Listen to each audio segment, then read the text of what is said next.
আমরা যদি জনগণ যদি বিএনপিকে আগামীতে সরকার গঠনের সুযোগ দেয়,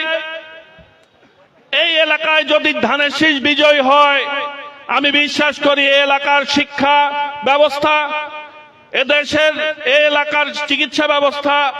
যোগাযোগ ব্যবস্থা, এই এলাকার পাশ দিয়ে পদ্মা নদীর যে ভাঙন, সেই ভাঙনের একটি সুনির্দিষ্ট প্রতিকার, এই এলাকার জিকে ক্যানেল যে বন্ধ হয়ে যাচ্ছে তার একটি আধুনিকায়ন, এই এলাকায় একটি সরকারি অথবা বেসরকারি মেডিকেল বিশ্ববিদ্যালয় স্থাপন, এলাকায় একটি ভালো কৃষি বিশ্ববিদ্যালয় স্থাপন সহ সব ধরনের স্থাপনা করে মিরপুর ভেড়ামারাকে একটি আধুনিক মডেল একটি এলাকা হিসাবে গড়ে তোলার জন্য আমি আজীবন আপনাদের সাথে আছি।